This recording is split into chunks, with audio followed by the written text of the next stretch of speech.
Texas, it's working. So let's maybe sit for just 5 minutes as we contemplate why the heck you would come to such a class.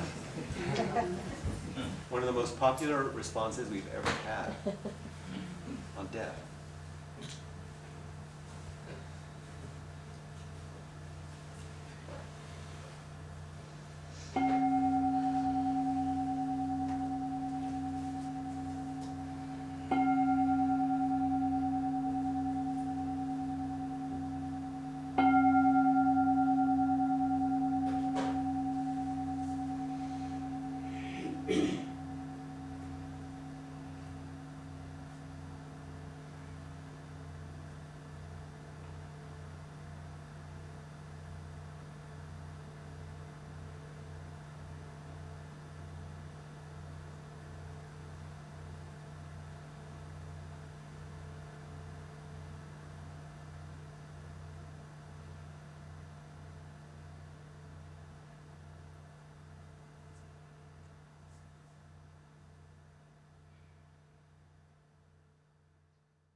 Something came to me as I was sitting,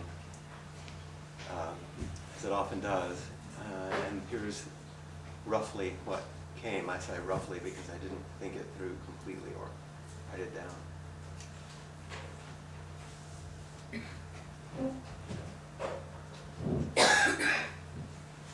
Caught in the self-centered dream of this body, only suffering.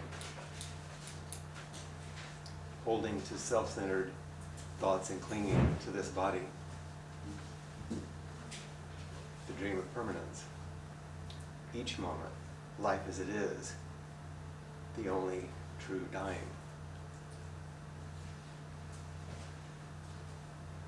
Being just this moment, the only true life.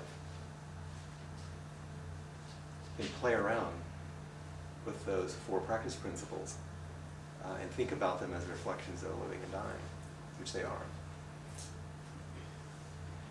So as I often do, I will say a few things about what I think the class will be and what it won't be. Because of the large size of the class, and because of our contained size, at least for now, we're not going to do very much interaction. I mean, moving around. And so rather than ask you some things and take the time, since we have limited time, I'll tell you what I think the class will be and what I think it will not be. This will not be an exhaustive academic class on death and dying.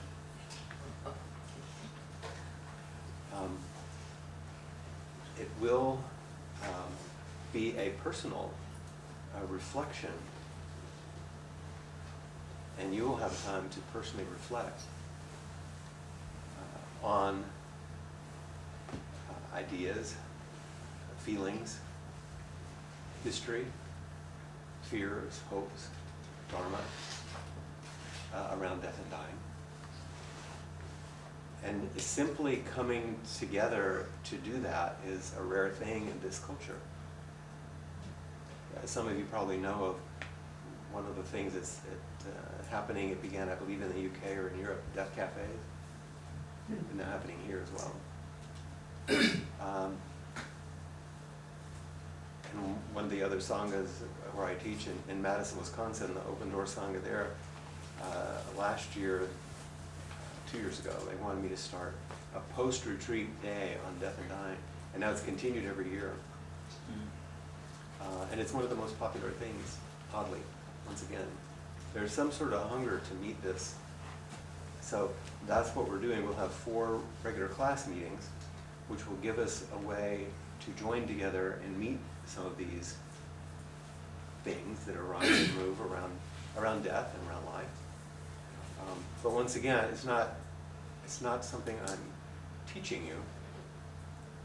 This is a resource, our being together, that hopefully will inform and inspire, maybe confront and encourage you to reflect in ways that we don't have an opportunity to do very often.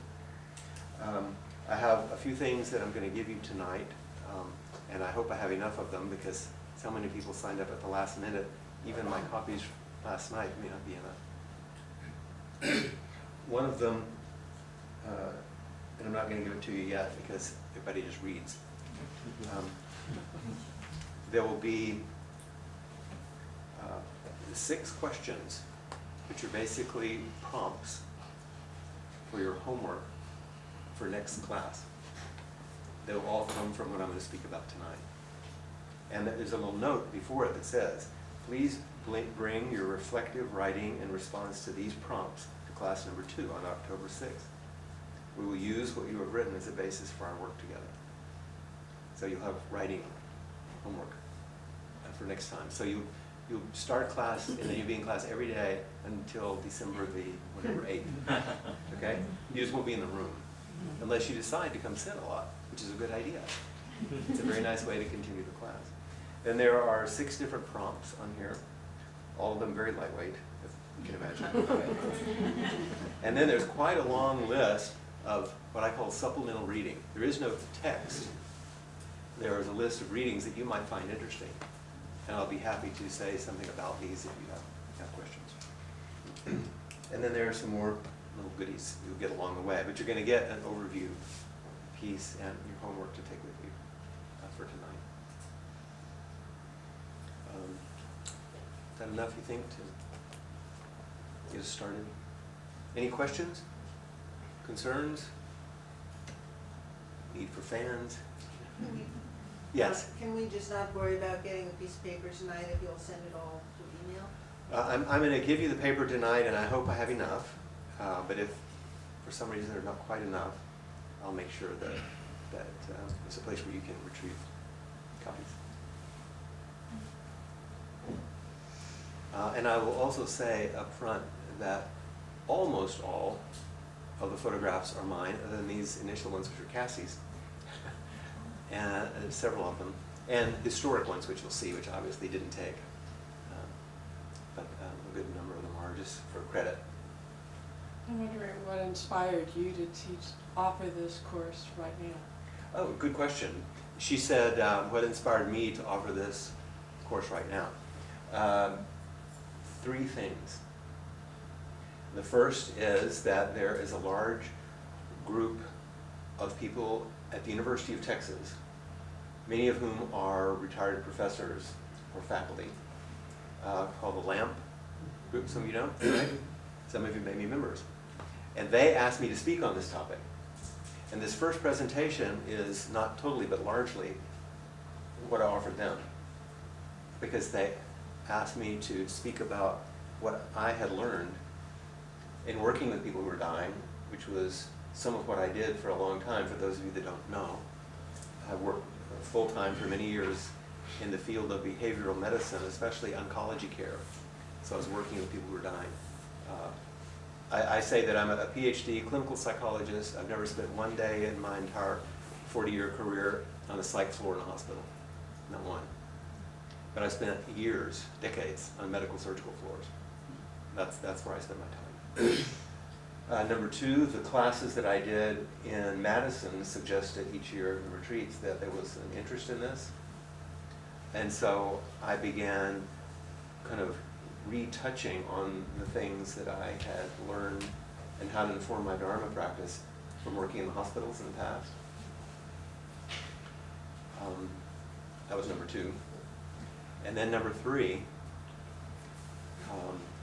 my parents and my own aging. It's real for me.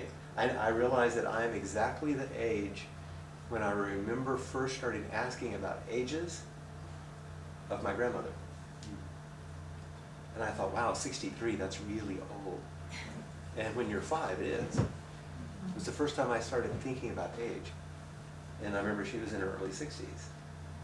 And then her husband, my grandfather on my maternal side, died at 65. It's 18 months from now. Less than that for me. My paternal grandfather also died at 65. Both of them of heart disease. I don't have any indicators that I have a problem there. But I watched my parents, who've taken good care of themselves, now they're in their 80s, start dwindling. And the inevitability starts showing, you know. So some of it's personal, some of it's professional, some of it's being called. And so when Peg and I got together and said, what should we teach? I thought, well, this is really up. Therefore, it's alive for me. So this whole facing our dying thing is not an uncommon topic. That's different than living our dying, which is a practice.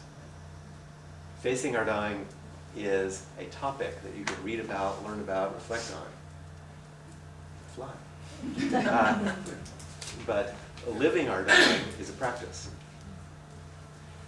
I was always struck in the wonderful poem by David White, Faces at Braga. Some of you know this poem. We've used it a lot in our teaching. There's a line that says, growing younger toward death. I thought it was a beautiful phrase. We grow older from birth and younger toward death. So these are some things that I've learned from others facing and living their dying. And by the way, I'll attempt to say what's here, because some of you won't be able to read exactly what's up here. I'll say every word. Unlike most of the presentations that I do, there are a couple of slides that have a lot of words. I tend not to use it because it's not good presentational skills to do so. But the reason there are words on some of these is because one of the things I want to do is, after we set the stage, I want to follow real people, not ideas, and we'll read some of what they've written about their own experiences. So that will be more than just a few words like this. So I will read it out loud to you if you can't see it. Obviously, in whether you're thinking about or studying facing dying, or you're entering the embodied everyday practice of living our dying, there are challenges. There are challenges no matter what. You get those at the dispensary at birth, and they continue all the way until you take your last breath. But the challenges that we want to reflect on are the challenges that have to do with living our dying. And in so doing, you're called, usually, to a place inside of you. You were called here. This robust response to this class suggests that you're interested in this call. And as we penetrate these practices and your own life and the lives of those around you and those that have come before you and those that will come after you, you'll also notice that we're going to be speaking about places in which you're stripped of all the trappings of your everyday life. Everything's taken away. And now it gets interesting.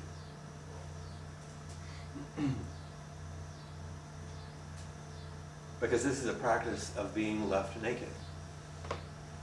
You will literally lose everything.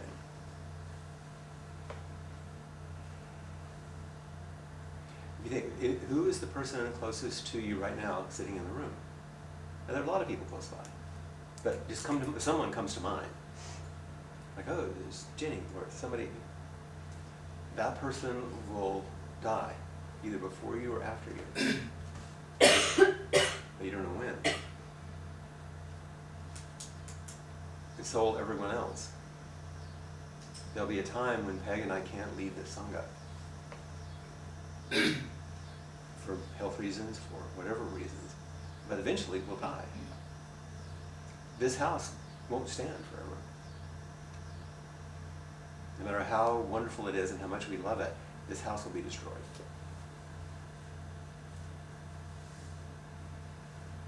And this is how it goes. So the kind of nakedness we're talking about is total. These are the challenges. And so we're going to investigate the places we're called to. What trappings we cling to. Because those are the areas where we're suffering if we're in it, practicing. And what it means to tolerate being naked in this way. So if that's the case, what matters most? We talk about the great matter, which is kind of grand, the great matter of birth and death. But what matters personally? And I think in the announcement, I included this statement by Steve Jobs, which many people have read because it's quite famous. But he's echoing similar statements made by many, many people, or many sentiments at least, that remembering that I'll be dead soon, and of course when he said this, he meant it. It wasn't some random reflection. He didn't say expecting, wondering, remembering. Keep remembering. Living our dying is remembering. Remembering that I'll be dead soon is the most important tool I've ever encountered to help me make the big choices in life. Because almost everything, all external expectations, all pride, all fear of embarrassment or failure, these things just fall away in the face of death, leaving only what is truly important. Remembering that you are going to die is the best way I know to avoid the trap of thinking you have something to lose. That's the key line. You're already naked. There's no reason not to follow your heart.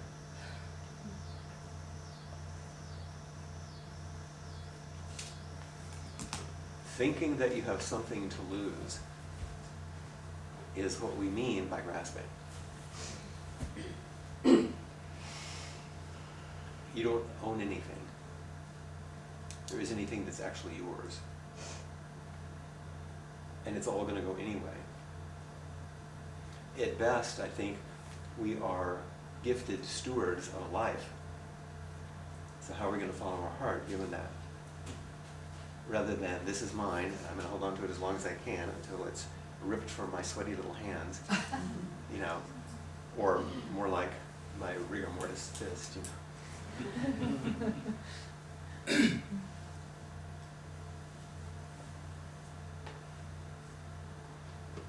I remember when I was directing the cancer self-help program at Presbyterian St. Luke's in Denver, I was in my late 20s then, early 30s, I was quite young.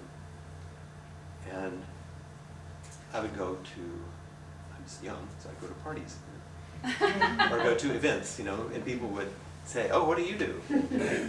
And I'd say, oh, I'm a graduate student in psychology, and my specialty is in this area, and I direct this program. I consult for the American Cancer Society, and and they go, oh, wow, that must be really depressing. And I say, no, it's actually really, really inspiring. And then they go want to have another drink. I mean, they thought, oh, that's depressing, we would go down that road. But then when I say, no, it's inspiring, they had no idea how to respond to that. The reason that I'm a Buddhist practitioner and the reason that I'm ordained as a priest is because of the people who have died that I worked with. That's what got me here. They're the ones who taught me. They're the ones who showed me. Because I was training, as I said, as a graduate student in clinical psych, and I learned amazing stuff. I had great mentors. I was gaining more and more skill and experience as a psychotherapist, and all of those things came to bear on the work with the patients, but also their family members and staff. We had a grant for the program at Pres St. Luke's, and you know when you have grants, you have to do utilization reviews. You have to prove to the people who gave you the money that you're doing what you said you would do. And so we had to keep statistics. So here's one interesting one. After 2 years of a particular grant, we found that the cancer patients used the services of the cancer self-help program the least. Family members used them much more, and the staff used them the most. Just the opposite of what people would think, right? Staff do their job, family members are hurting, patients, oh my God, they're dying. Just the opposite. Staff are dying. The family members were hurting. Cancer patients were focused on their living or dying. And people would say, well, isn't it depressing or difficult to deal with the people who have such advanced cancers that you're... I said, no, it's easier. Everything's cut down to the bone. They're not like, oh, my boyfriend doesn't love me anymore. You know, I don't have a new car. No, it's all life and death. It's all, everything else is cut away. It's actually relieving and direct and interesting to work in that way. It's true for all of us, but we don't think it to be the case. So remembering. There are gifts. I was feeling them. I was realizing them, but not because I was so blessed. It's what people were telling me. This is what I was being shown. People would say, okay, it's not so bad, tell me. Like, what do the patients tell you? I said, you would believe me. They said, oh, come on. I'll get you another drink. Still drink. I said, okay. I guarantee you, 9 times out of 10, this is what I hear. Some version of this and not very far off. And they were mostly cancer patients, so I'll use that language. Cancer's a shitty deal. I wouldn't wish it on anybody, and it's the best thing that ever happened to me. What? It's the only thing that stopped me. It's the only thing that got my attention. It's the only thing that was enough to make me change. Over and over and over and over and over. Now, the sort of ethos, I think, in this culture is more like this. You know, let's go gently into that good night. It's like, I don't think that really goes together very well.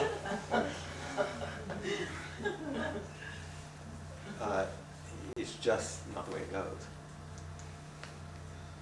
It's a more courageous thing, and the most defiant act in the face of death is the love of one person for another. This is what we're actually going to explore. How do we, because the other thing that people would say is, okay, well then what are they teaching you? What's the real big gift? And I'll say, well, at the end of the road, what they're telling me is, the only thing that matters is, was I loved or did I love well? Period. End of the story. That's all. Did I love well and was I loved? Well, if that's the bottom line when you die, let's back it on up. How about now? And make that our theme.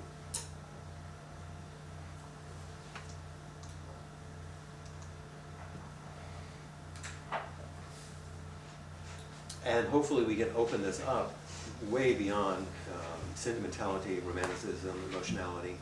We're not talking about that. What are we talking about? Well, that we'll spend our next 4 months. Because if we're investigating living or dying, then we're studying love and removing barriers to love and not having to drop our bodies in order to experience it.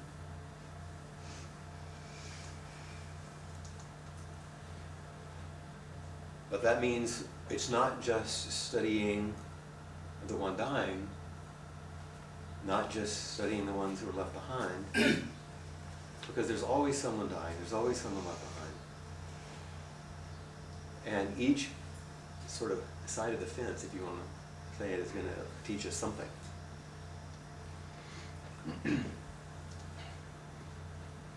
So these are our first questions.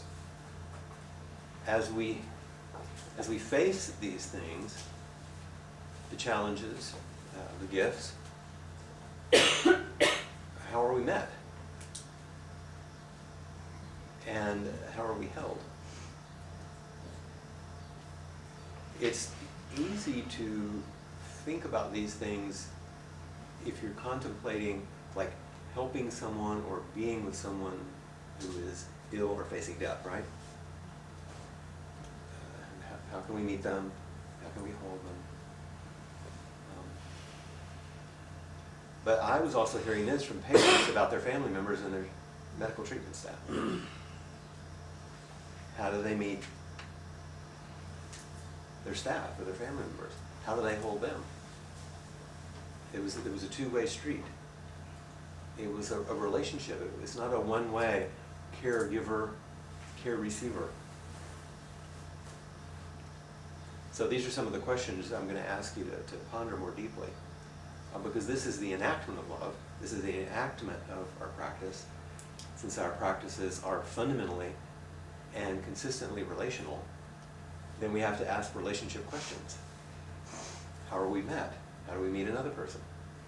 How are we held? How do we hold ourselves and another? And in addition to that, some of you have seen this photograph. I've shown it a couple of times. The history was I was in a temple in Tokyo, and the resolution is not fantastic on the screen, but it was a beautiful temple, and I got up close because the smoke was really gorgeous coming off the incense, and I wanted to see if I could capture it with my iPhone. And so I squatted down and and this was in the door in the entryway, and I took the picture and got the best I could, but what I didn't expect to see was some image of myself behind it. What does it look like? Yeah. What do you discover along the way?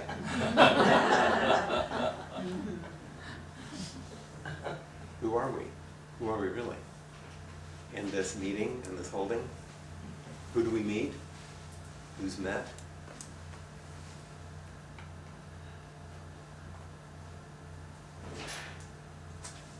This is our fundamental practice.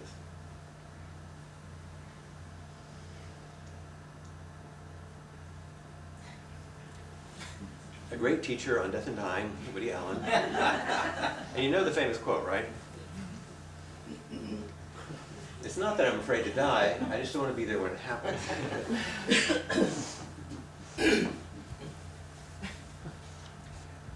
It's funny because it's so true. I mean, so commonplace. But also there's a little bit of dharma in it. I just don't want to be in the way of it happening. If I'm not there, in the dharmic sense that there's not a self in the way, then, and it says in the Heart Sutra, no fear exists. But of course, we all have fear. It's a very, very famous book, The Denial of Death, Ernest Becker. It's interesting because my copy, which that's a photo of, it's falling apart. I mean, literally falling to pieces. It won't hold together. How many people have read this or attempted to read some of it? 1, 2, 3, 4, a handful of people. Now, it's a powerful book. It's very kind of old school in some ways. It was, this is the most direct quote I could find that I thought would be useful. To live fully is to live with an awareness of the rumble of terror that underlies everything.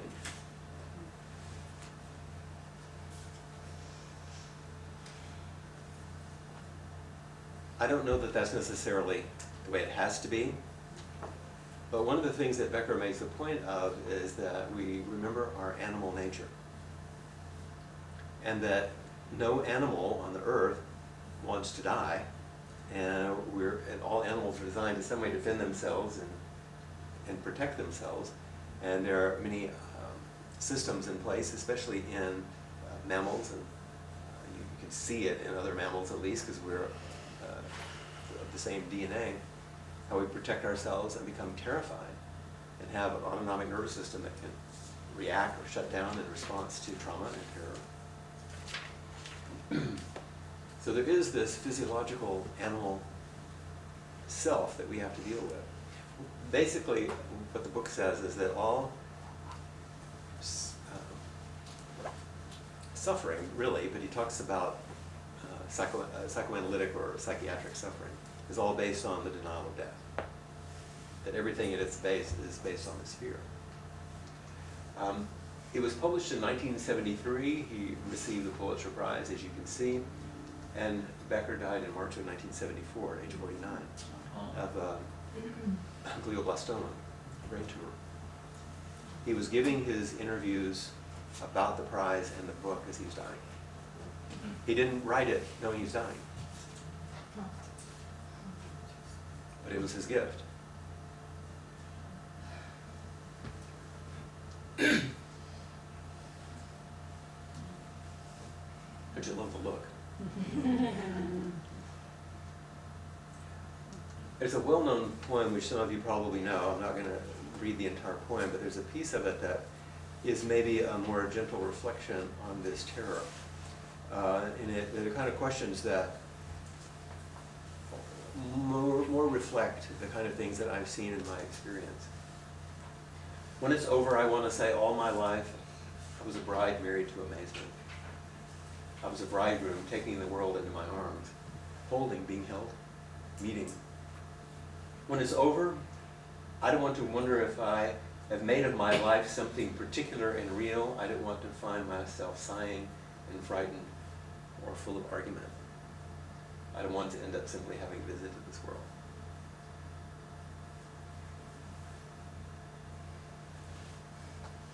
Mary has lung cancer, and has just moved to Florida to have a little easier go of it. It's a provincetown where it's freezing in winter.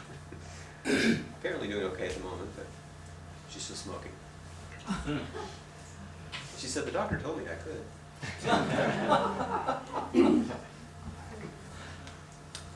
Suzuki Roshi. The quote that I used at Inquiry recently: we want to be fooled by something. That is maybe why we say that human beings do not like something real. He's speaking in English, difficult for him. But human beings like something unreal. That's very true. You don't like anything real. But this is what death strips away, the capacity. Although many people are quite resilient when it comes to repression and denial. It's quite fascinating, you know? And it's amazingly impressive what people can resist and turn away from. And our practice is primarily to end fooling ourselves and fooling each other. That's what our practice is for.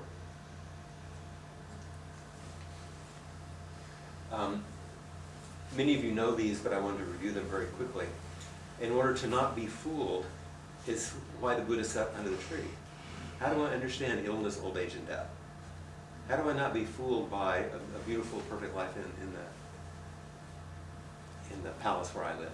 How can I understand what life is really? And sitting under that tree, I understood that nothing is permanent, that nothing is actually a thing, and that nothing is ultimately satisfying. If you want to switch them from the nothings, let's turn them around. Everything changes. Everything is contingent on everything else. And discomfort is inevitable. But the key is the middle one. Everything is contingent, everything is interdependent.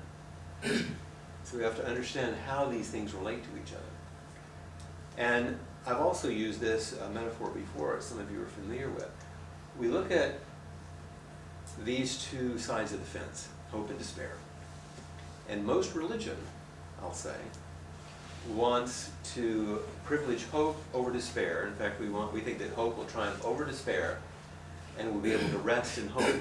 But is hope a reliable place to rest? Not so much. It says that true spiritual practice is moving between hope and despair, straight into the face of uncertainty. There we can begin to learn something. But that sounds a little too even esoteric to me. What it feels like is moving, we drop despair, that's nice. We drop hope, we're shaky. So what it actually feels like is vulnerability. So that's the entry point. That's the opening. Vulnerability.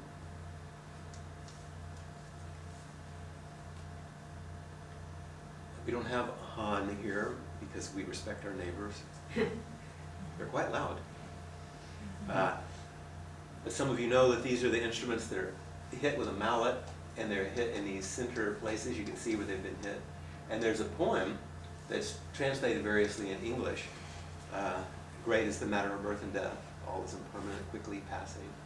Awake, awake, don't waste this life. Various translations. This is what brings the monks to Zazen. This is the call. Here's our call. Great is the matter of birth and death. That's the great matter. All is impermanent. What the Buddha taught. Everything changes. Wake up, don't waste this life. Like Mary Oliver's saying. This is the call. This is what brings us each time. So let's make it personal. Yogan was here in September of 2013 in this room, visiting us. He was visiting the Austin Zen Center. He's the abbot at that time at the San Francisco Zen Center, co-abbot. He's a wonderful man, a great teacher and a great priest. He was also trained in pastoral counseling, had been through the internal family systems training, all the levels. He was a great guy. And played a mean blues guitar. Yeah, he played great blues. In fact, I almost played a song tonight. I may bring it next time.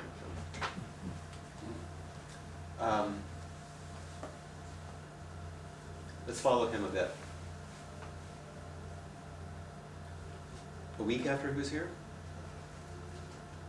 He was here at the end of September 2013. I love the beginning of his message. May this find you all healthy. My news is not good.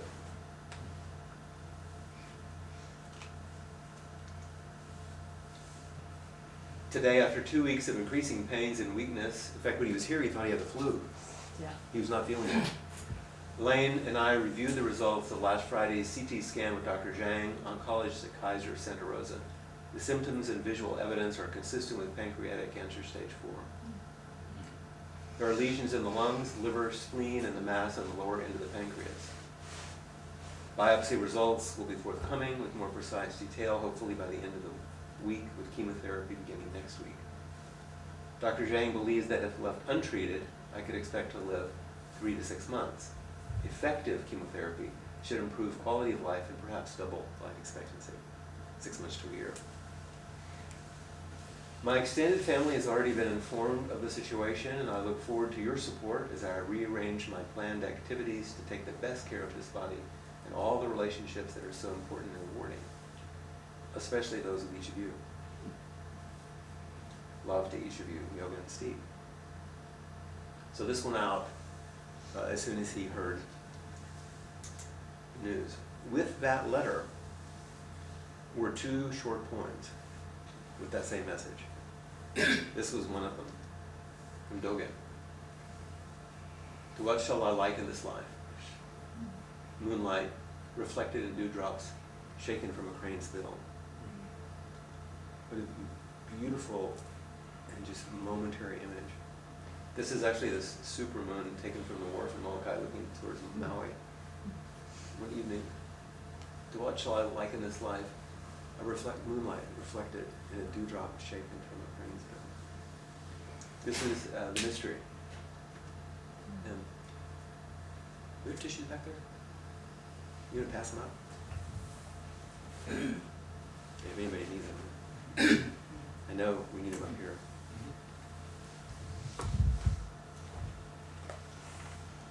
This is the ultimate, the big picture,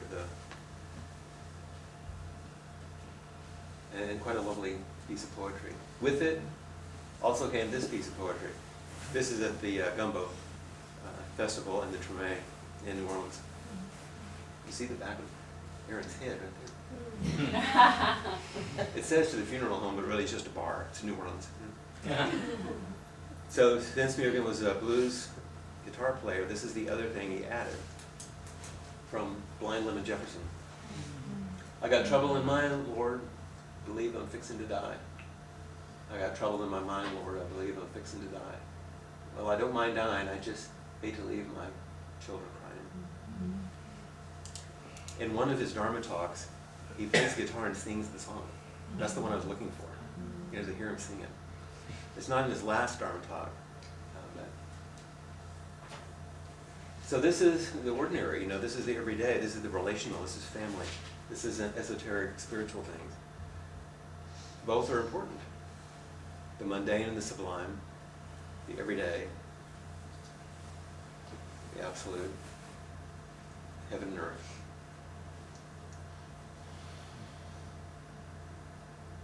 Eight days later, from the Zen Center president, 10 days ago, our beloved Central Abbot, Yogin Steve Stuckey, received a medical diagnosis of stage 4 pancreatic cancer. He shared his news with his family and a few Zen Center leaders, and then wrote an inspiring letter which was sent out to a few more of his close friends and colleagues, which you read some of that. We're stunned by this news and challenged to find ways to accept it. Needless to say, we are offering our complete support to Myogen and his wife Lane and his entire family. Deeply bowing. So first, when we read something like this, we're stunned. Like, whoa. But once we kind of shake a bit, it's like, okay, then we face the challenges. How are we challenged? What do we have to do? So that next, you look for support.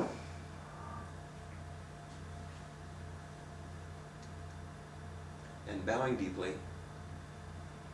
in with inspiration. So in this letter, you see a weaving together of some of the central things that we're going to look for. Where are we stopped and shocked? What are the challenges that personally we carry with us? Where can we find support inside and out? How can we bow to that, to the reality of our situation, so that we can move with some inspiration instead of despair?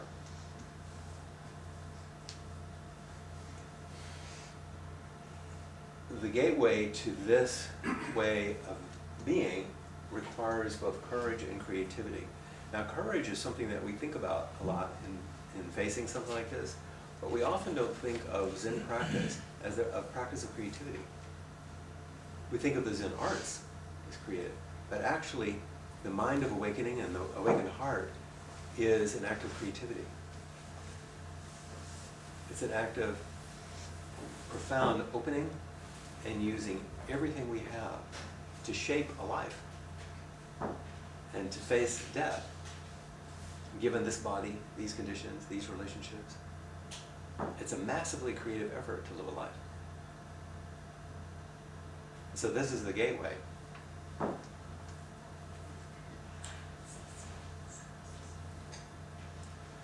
Next, Myogen writes, "It seems impossible that only 10 days have passed since Lane and I received the report. We go on 2 days ago, the diagnosis was confirmed, and he talks about all the things that were confirmed and what he has to do. But this last paragraph, in keeping with my current moment practice of gratitude, I would like to acknowledge all those many people from the 10 directions who are chanting for my well-being. I've been touched by the countless messages of love and support from family members, friends, and Sangha." So in this case, it's gratitude that is his practice. Gratitude is his practice. And we're going to hear a little bit more about that. I'll briefly remind us, these are the ashes wrapped in tea leaves of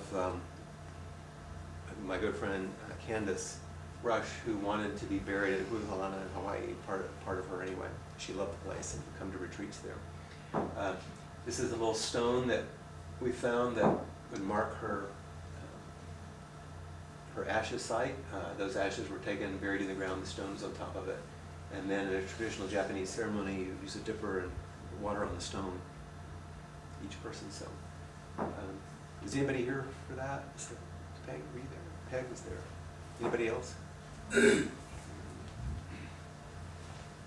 I wanted to remind us of just a couple of things. The three aspects of the Buddhist peacemaker order. Because not only does the sound have to do with my theme here? What is that? Yeah. Is it? It's popping in the... Yeah. I wonder what it is. Really? It's acting strangely. Sorry. Okay, can you hear me if I talk like this? Can you hear me okay? Okay, I won't use it. These three things I just briefly want to mention, because they're essential. It's a way to essentialize practice. If we start with a don't know mind, open ourselves to actually seeing, not through a filter, and bear witness deeply to our own life and the life of those around us, then we can move with compassionate action. And there are ways in which we can think about opening these three things up. Don't know mind. If we erase knowing, what we are left with is beginner's mind. This is Suzuki Roshi's calligraphy for beginner's mind. And in terms of the things we've spoken about earlier around death and dying, we're going to have to let go into the unknown. We're going to have to let go of everything. We're going to have to cast off the moorings. In other words, we're going to have to let go of the ways we cling, the ways that we're tied to the dock. Those are going to have to go. And in the process, we open to the vastness of who we truly are and have always been. So that is a function of opening. With curiosity and presence together, we deepen our practice of mindfulness. And I know I kind of went through these a little bit quickly. All I want to point to is that beginner's mind isn't blank consciousness.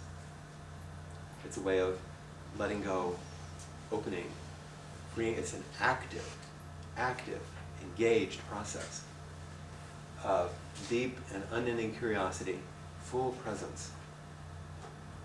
Because sometimes people think of beginner's mind as some sort of simplicity or childlike nothingness, but it's really quite active in this way. So two of the simplest qualities of our Zazen practice, stillness and silence, everyone is familiar with. And in terms of our investigation here, I think we can turn them a bit. In facing death, it's incredibly important to learn to wait. Just a few weeks ago, sitting with Antaro,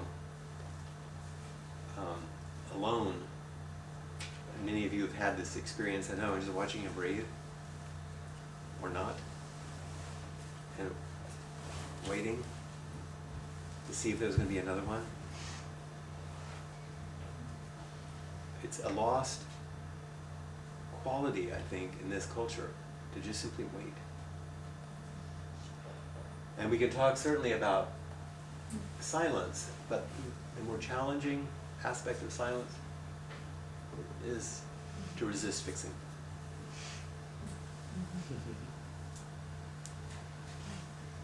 To just stop.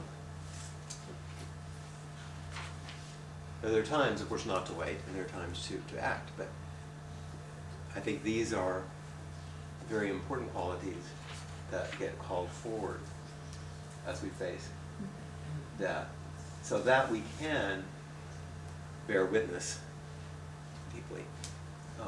This is actually the overlook to the Kalapapa Peninsula on Molokai, where the leper colony was. So we go there early in the morning to bear witness to that difficult and painful and beautiful story, everything all wrapped up into one.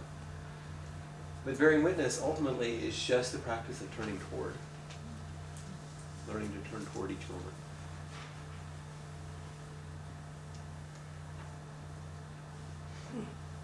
Another Cassie photo. Compassionate action. Remember, don't know, bear witness, compassionate action.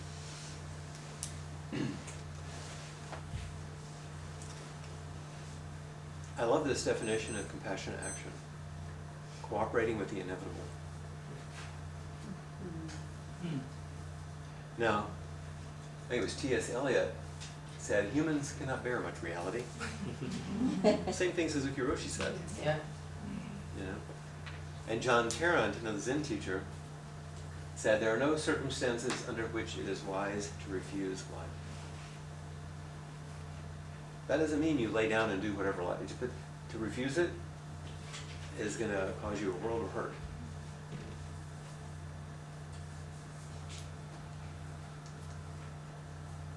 Release in every moment is nirvana.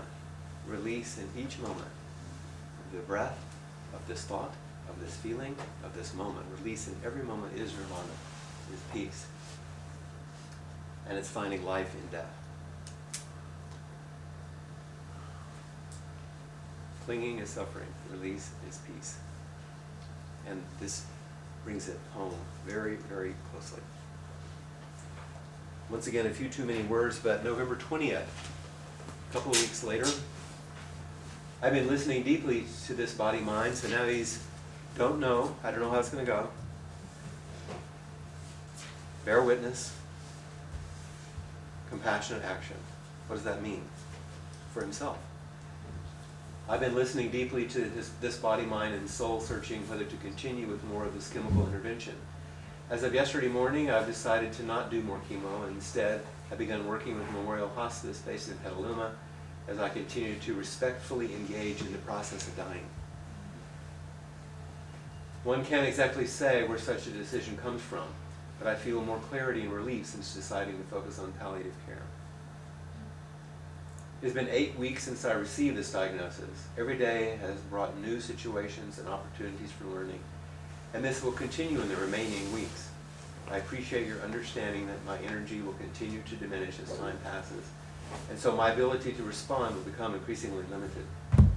I continue to be deeply grateful for all the love I feel, the chanting and messages of support for my well-being and for the benefit of all beings in need. I love each and every one of you. You know, you rarely get the opportunity for it to be narrated so intimately, right?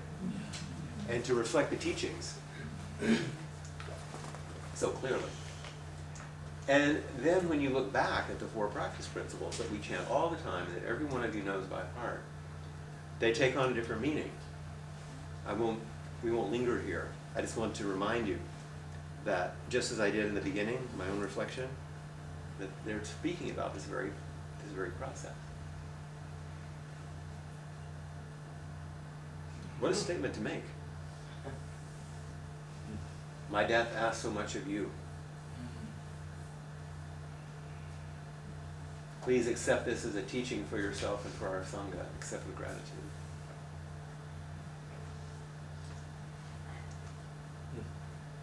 This one's a little bit long, but it's the essence of his teaching, so I apologize. Thanksgiving Day. With time today set aside for Thanksgiving, one might consider how best to use this time as a true expression of gratitude. This is what he's thinking. The practice of gratitude for me begins simply with saying the word gratitude. In other words, wake up every morning and say gratitude and then see what's there. Not wake up and look for things to be grateful for. That's a very different practice. Simply saying the word gratitude and allowing whatever arises in thought to be regarded as lovable no matter who or what it may be. This immediately cuts off the mind of personal preference and acknowledges that everything, absolutely everything, is fully participating in the fact of my existence in this moment. There's a whole retreat. That's all the teachings. But he goes further. The challenge of this practice often slaps me in the face. See, he's not being all happy and sweet, you know, and sets off a series of seemingly impossible barriers. These days, as you know, I wake up and say gratitude, and the next thought is pain in the belly, or cancer, or it's not fair. To accept such thoughts with gratitude may be impossible, and even contribute to further unwholesome states of mind.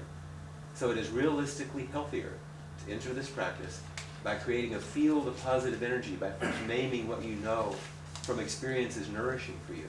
For example, gratitude for my friend Larry, or gratitude for my mentor, my lover, my mother, the person who changed my life, or gratitude for sobriety, my family, this food, the sunlight, mashed potatoes and gravy, the capacity for healing. And finally, it quickly becomes clear that one can create an infinite list of positive nourishments. And the mere fact of being alive tells one that positive, that is, life-supporting factors outweigh all others.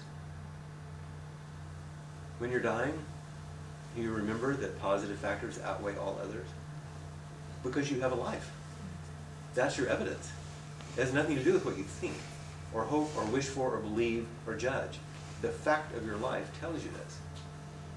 This is a basis for fundamental confidence in reality. Okay, now we're back to what's real. Know that this life is rare and wonderful because it is happening right now with the full support of the universe. Wow. He actually says, wow. Once the above truth is clear, it's not difficult to be kind. Once the above truth is clear, it's not difficult to be kind. One naturally wants to give back to that from which one has received so much.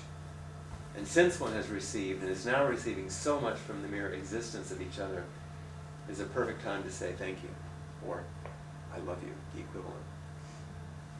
I invite you to take up this practice today as a positive nourishment practice for yourself. As you do so, I feel even more gratitude and delight. Teaching to the end. In the Bodhisattva way. Use this to turn your life towards more freedom. And as a bodhisattva, he's expressing the four abodes. Once again, we're not teaching on these, just a reminder. Loving kindness, unconditional friendliness to everyone. It's not difficult to be kind. Compassion, his care for his loved ones and caretaker. His seeming equanimity in the face of his own impending death. And sympathetic joy. He wants others to be happy. Once again, these are another teaching, so I just want to remind you of these things in the midst of it.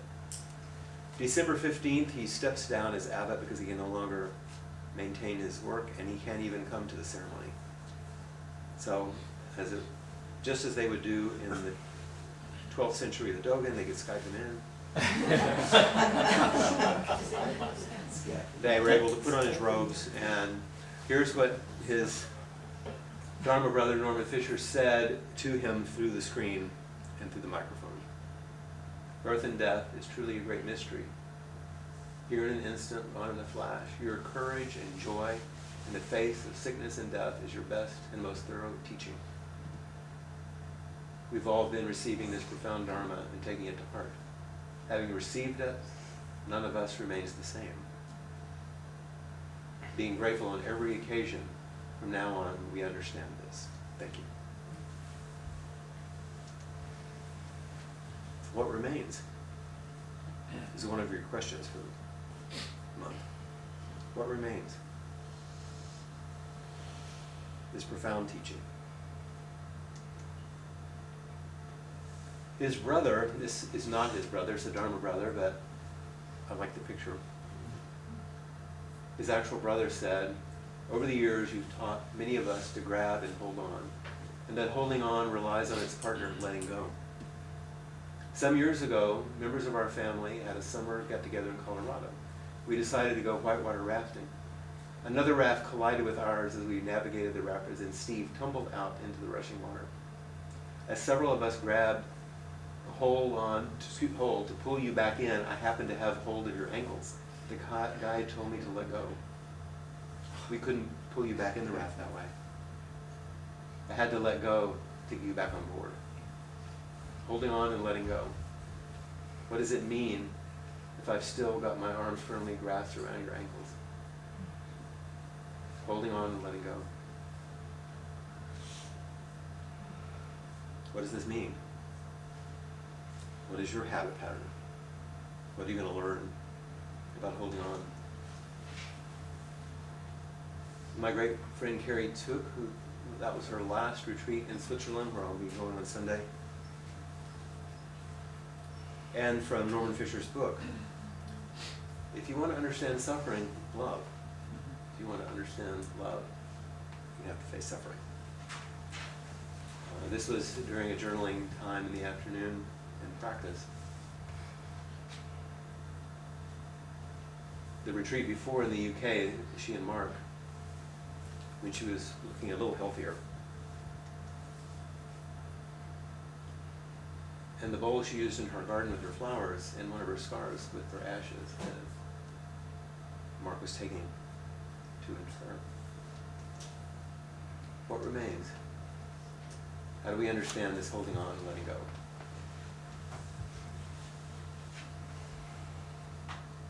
Christmas Eve.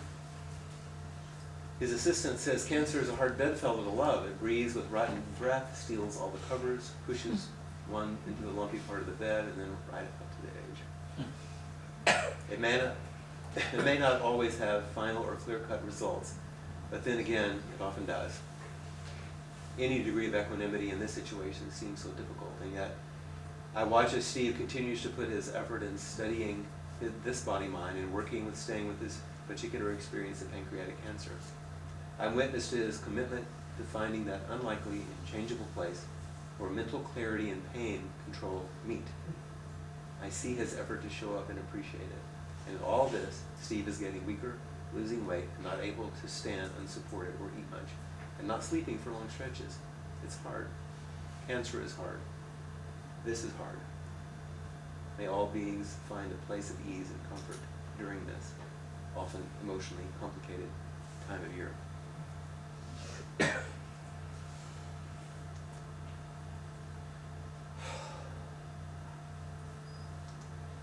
spoke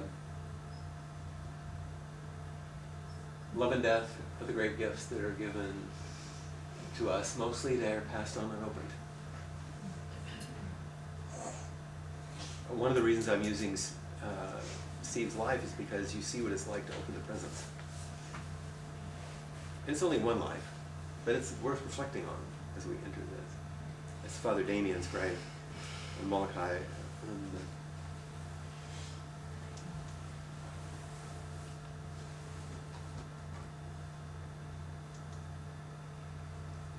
Well, undoubtedly will be a formal announcement, but I wanted to share with you that your friend and teacher and brother and my father, Myogen Steve Stuckey, has passed on early this morning. He was in some pain throughout the night, but had beautiful periods of calm and translucence. As I left him about 3 hours before he finally let go, he had the most beautiful smile on his face. His pain had stopped, and he seemed to be communicating something, yes, and what is what it felt like to me. His smile was truly peaceful, and it looked to me almost a secret smile, as if he had confirmed something he had long suspected, and it filled him with happiness and love and peace. I know all of you cared so much for him. Know that he is most certainly in peace and in your hearts with love and affection, admiration and appreciation, New Year's Eve.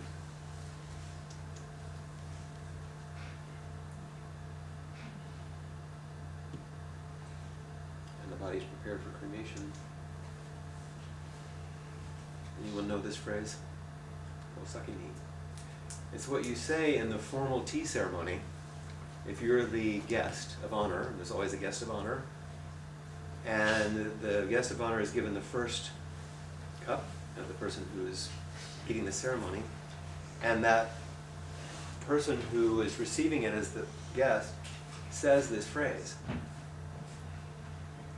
My teacher, Blanche Hartman, was studying tea ceremony with one of her students who died at Green Gulch Farm a number of years ago. When she went to see him for the very last time, when she walked into the room, he said, Osaki ni. Translation, please forgive me for going before you.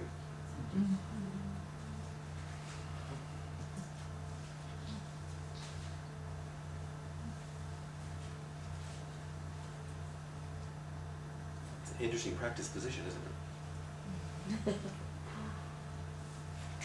This is Myogen's death poem. It was written on the 27th. He died on the 31st. This human body truly is the entire cosmos. Each breath of mine is equally one of yours, my darling. This tender abiding in my life is the fierce glowing fire of inner earth linked with all pre-phenomena flashing to the distant horizon from right here now to just this. Now the horizon itself drops away. Bodhisattva. Celebratory.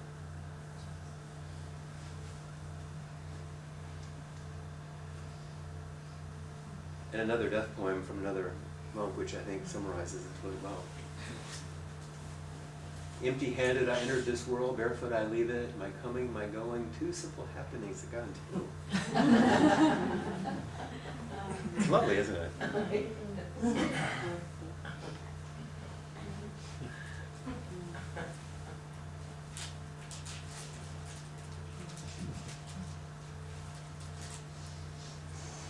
Into the new year. It's been 5 days since death, 97 since the diagnosis. Hardly time for me to have any sort of perspective. I've been thinking about him a great deal over the last days and weeks, and a couple of things stand out. The first is that he was a human being working with a very difficult but human situation. And woven throughout was the reality of Myogen's deep and abiding, moment by moment, practice habit.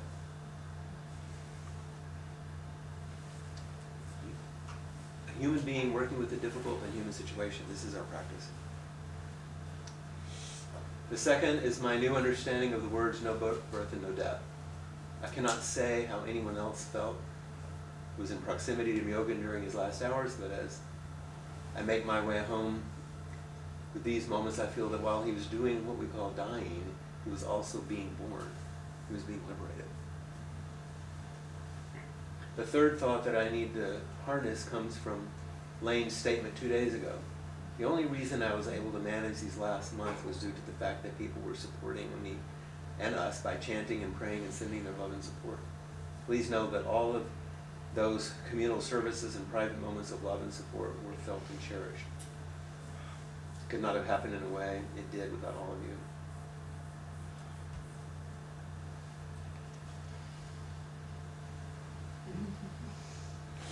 So, what's the way, what you said, to take away? Practice presence so it's a habit. Practice, practice, practice. A loving presence is a habit. It's the way you meet everything. It's the same teaching she was just saying. Death is not the opposite of life. Life is not the opposite of death.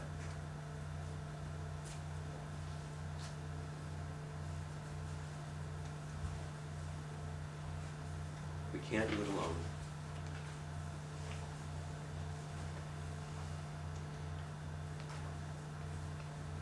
And then Myogen said, rest in gratitude.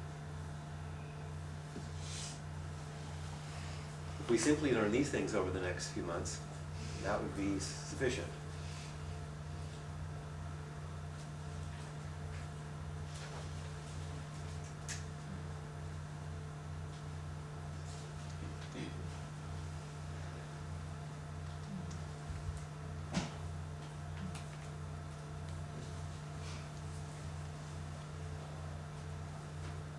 How would you answer these questions if you didn't do those practices?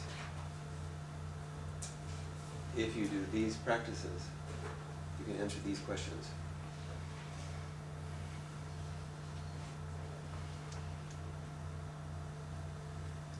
There's a famous quote by Suzuki Roshi where he says, life is like getting in a boat and rowing out in the middle of the ocean or lake, knowing it's going to sink.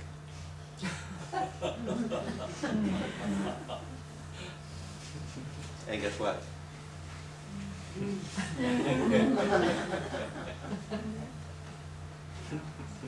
We're all in the same boat. And knowing that doesn't mean it's a celebration of despair. It means you give it all you got. Celebrate it. What about when it's time? When a life has been lived really fully? When many, many, many countless people have been helped and impact has been made. And yet, what are some of the final teachings? Peg and I heard one of the family members say they were squabbling at a time near her body when they thought she was in a coma. And I think the daughter was squabbling with one of the... Brenda. Yeah. Greg. Yeah, we're doing their usual. Older sister. And she comes out of what seemed to be a non-responsive state and says, leave him alone, just love him. Fundamental teaching. What if we left each other alone and just loved each other?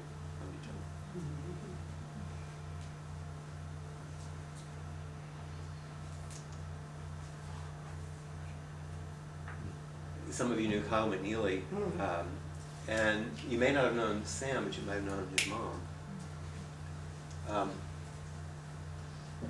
What happens when it seems like everything fails? Kyle took his life on May 18th. But he loved this. Did you get what you wanted from this life? Even so, I did. And what did you want?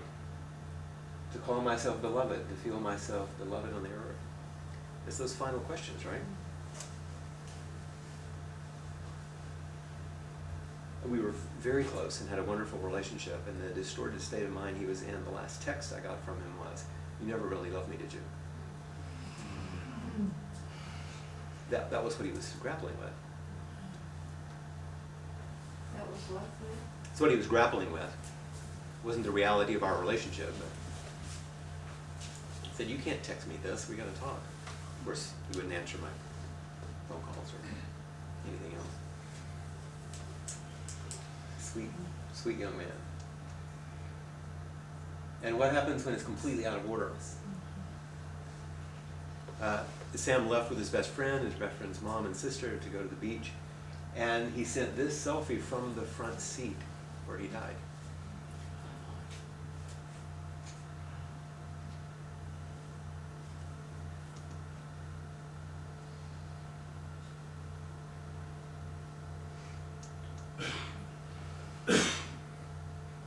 Unhappier moment in his life. And my favorite poem for all memorial services, the Basho poem, "The temple bell stops. The sound keeps coming out of the flowers."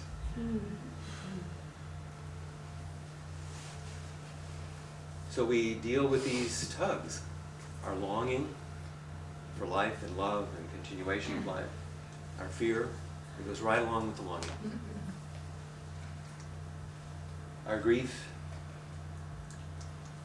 and love, which at points you can't tell the difference.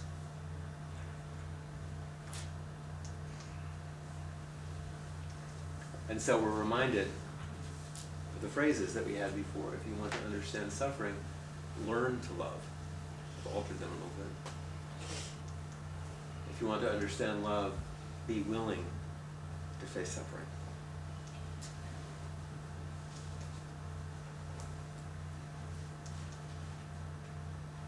They may be the same thing, because you know what? The barriers to facing death are the same barriers that block love. Whatever barriers you have to receiving and giving love are the same barriers you're going to face in confronting your own death. They're the same barriers.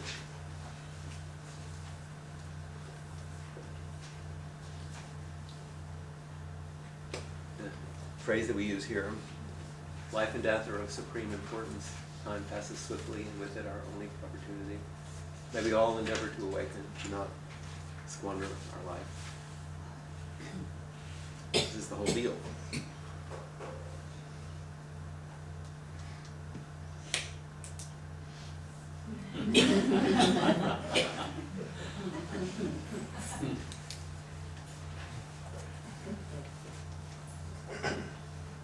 Uh-oh. A koan. I'm going to give you this very briefly. I'm going to give you a copy of it. But I came upon this comic book version of it, which I really enjoyed. It's a Dao Wu and Cheyenne, and they all have different names depending on the translation, you know, the different thing. So hold on, look at me, not that, for a second. So these guys, a student and a senior student and a teacher, they go to make a condolence call because somebody's died, and there's a casket, and the student goes and raps on that. Can you imagine? There's a family, and this guy goes banging on the coffin and said, "Alive or dead?" You know, dead or alive? And the teacher says, "I won't say." You know, it becomes a big row. You can read it. They were making a condolence call. He hit the coffin, "Alive or dead?" "I won't say alive, I won't say dead." The student says, "Why won't you say?" And the teacher says, "I won't say." Halfway back, the guy says, "Tell me right now, teacher. If you don't tell me, I'm going to hit you." And the teacher says, "You can hit me, but I'm not going to say." The student hit him. And there's one version of this where when they get back, the teacher, as they're going back, the teacher says, "You might want to like take a break and leave, because it's not like a good idea to hit the teacher, and you're going to get in a lot of trouble." It's not in this version. So later, the teacher passed away, and this student asked one of the other teachers. It told them the story about what had happened. And this new teacher says, "I won't say alive and I won't say dead." He says, "Why won't you say?" He says, "I won't say, I won't say." And at this point, he finally learned a little something. Something happened. Now, years later, the same guy, he goes into the Zendo with a hoe. And he's walking back and forth, east to west, west to east. And another guy says, "What are you doing?" And he says, "I'm looking for the relics of our late master."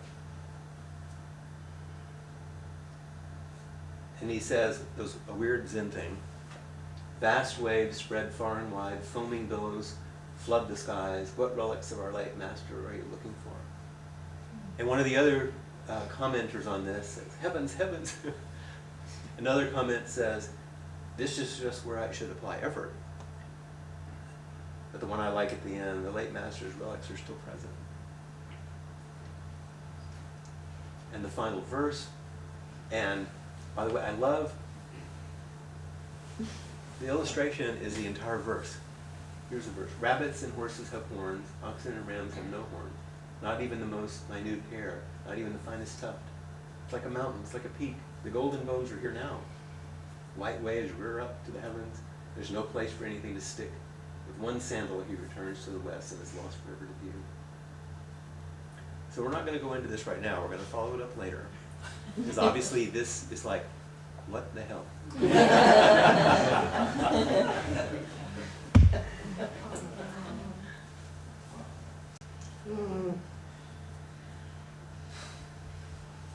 So this is actually Antaro's closing words in a sermon that he gave. You were probably there. And he spoke about many things. He was reflecting on the denial of death, the Ernest Becker book, and some of his own personal mystical experiences that had shocked him. He said, I suddenly found myself feeling a new and very special inner peace about eventually dying and becoming one with the birth, death, rebirth, ebb and flow of the universe. I never have experienced anything like this before. And as to whether some part of the individual me-ness survives and continues on as energy, atoms of consciousness or soul, well, I feel content to accept and enjoy this mystery. So the mystery is what we're penetrating, the great matter.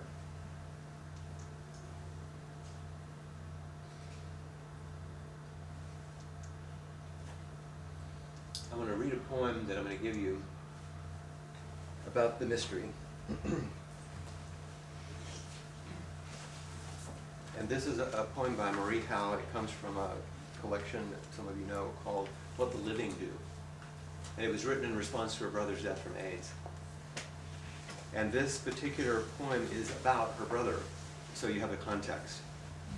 But it's, the koan is rich and nuanced, and we'll penetrate it further. It's very, you'll enjoy it.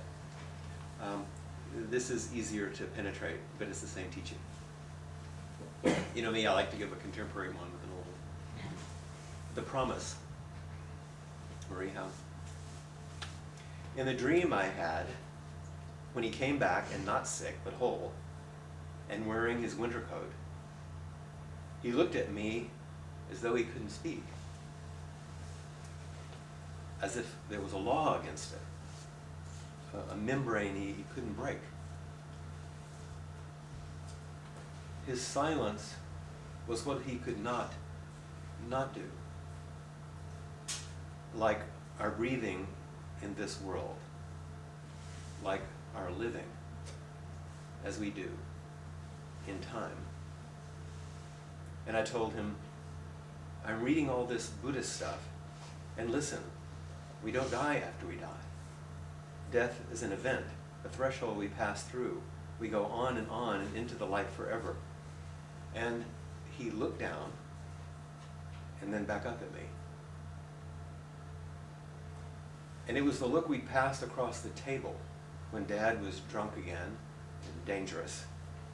The level look that wants to tell you something in a crowded room, something important, and can't.